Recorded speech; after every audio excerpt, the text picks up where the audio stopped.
지난해 6월 국경 분쟁으로 시작된 중국, 인도 양국의 갈등이 경제 분야로 번지는 상황인데요.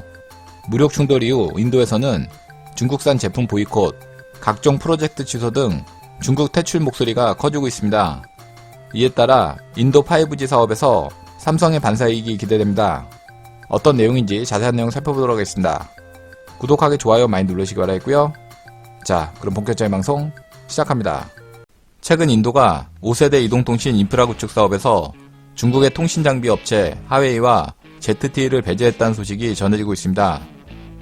이에 중국은 유감을 표시하고 공정한 비즈니스 환경을 제공해 줄 것을 인도 측에 촉구했습니다. 지난해 국경 분쟁으로 시작된 양국의 갈등은 경제 분야로 번지고 있는 가운데 급기야 인도의 중국 보복 움직임이 나오면서 5G 분야에 구체화되고 있습니다. 5일 더 힌두 등 인도 언론에 따르면 인도 통신부는 전날 릴라이언스 지오, 베라티 에어텔 등 자국 통신회사가 추진하고 있는 5G 시험 사업 진행을 승인했습니다. 통신부는 이들 통신회사는 삼성전자, 에릭슨, 노키아 등 통신 장비 제조사와 함께 6개월간 시범 사업을 하게 된다고 밝혔습니다. 이들 통신 장비 제조사 명단에 하웨이, ZTE 등 중국 업체의 이름은 없었습니다. 더 힌두 등 현지 언론은 이번 조치로 하웨이와 ZTE가 인도 5G 인프라 사업 수주 경쟁에서 공식적으로 배제됐다고 보도했습니다. 그러면서 시범 사업에 참여하지 않은 통신 장비 제조사가 본 사업에 참여하기는 사실상 불가능하다는 설명도 덧붙였습니다. 이번 조치를 두고 인도 내 중국 보복 움직임이 점차 구체화되고 있다는 분석이 나옵니다. 지난해 히말라야 국경에서 벌어진 유혈 충돌 이후 인도에서는 중국산 제품 불매운동 등 중국 퇴출 목소리가 커졌고 인도 정부도 비관세 장벽 등 여러 수단을 동원해 중국산 제품의 수입을 제한해왔습니다.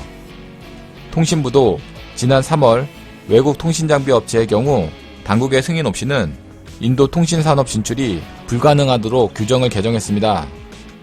개정안에 특정 국가의 이름이 거론되지는 않았지만 이 조치는 사실상 중국을 겨냥한 것으로 알려졌습니다. 타임 오브 인디아는 당시 당국이 이 조치를 통해 4G 통신망 개선이나 5G 구축 등과 관련해 중국 업체의 비즈니스를 제한할 수 있게 됐다고 밝혔습니다. 이에 당국의 기류를 읽은 인도 통신회사들이 이번 시험 사업 신청 때 중국 업체와는 아예 손을 잡지 않기로 한 것으로 풀이됩니다. 일부 인도 통신회사가 중국 업체를 파트너로 정했지만 당국이 이를 탈락시켰을 가능성도 있습니다.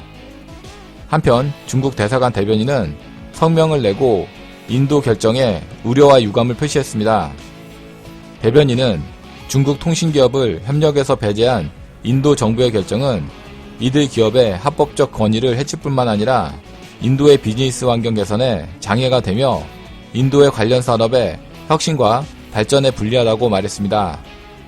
이처럼 인도의 중국 보이콧으로 삼성의 반사이익이 기대됩니다. 이상 인도 5G에 대해서 알아봤고요. 다음 시간 더 알찬 내용으로 방송을 하겠습니다.